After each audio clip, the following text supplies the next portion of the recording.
धनतेरस पर भगवान धन्वंतरि की विशेष पूजा होती है। उन्हें आयुर्वेद का जन्मदाता और देवताओं का चिकित्सक माना जाता है।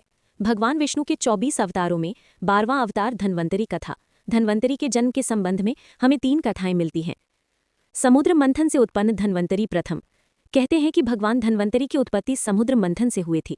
वे समुद्र में से अमृत का कलश लेकर निकले थे, जिसके लिए देवों और असुरों में संग्राम हुआ था। समुद्र मंथन की कथा श्रीमद् भागवत पुराण, महाभारत, विष्णु पुराण, अग्नि पुराण आदि पुराणों में मिलती है। धन्व के पुत्र धन्वंतरि द्वितीय।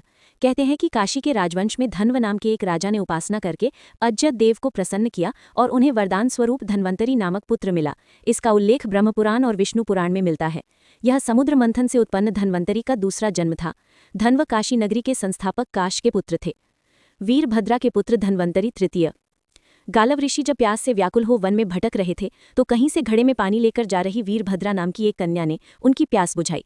इससे प्रसन्न होकर गालव ऋषि ने आशीर्वाद दिया कि तुम योग्य पुत्र की मां बनोगी। लेकिन जब वीरभद्रा ने कहा कि वे तो एक वेश्या हैं, तो ऋषि उसे लेकर आश्रम गए और उन्होंने वहां कुश की पुष्पाकृति आदि बनाकर उसके गोद में रख दी और वेद मंत्रों से अभिमंत्रित कर प्रतिष्ठित कर दी। वही धन्वंतरि कहलाए।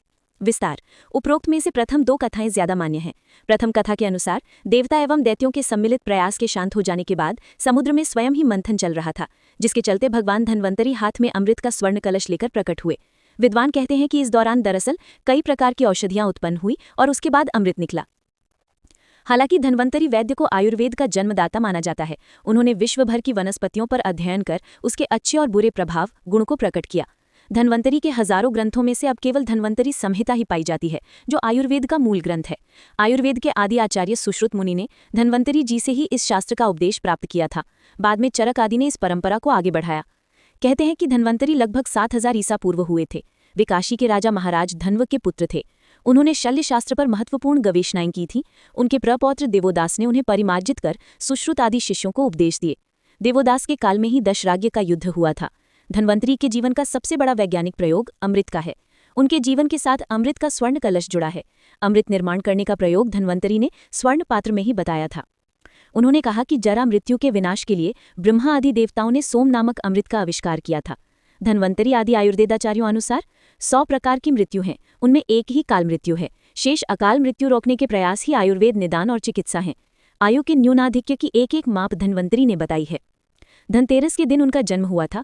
धन्वंतरि आरोग्य, सेहत, आयु और तेज के आराध्य देवता हैं। रामायण, महाभारत, सुश्रुत संहिता, चरक संहिता, काश्यप संहिता तथा अष्टांग हृदय, भावप्रकाश, शारंगधर, श्रीमद्भागवत पुराण आदि में उनका उल्लेख मिलता है। धन्वंतरि नाम से और भी कई आयुर्वेदाचार्य हुए हैं। आयु के पुत्र का नाम धन्वंतरि था।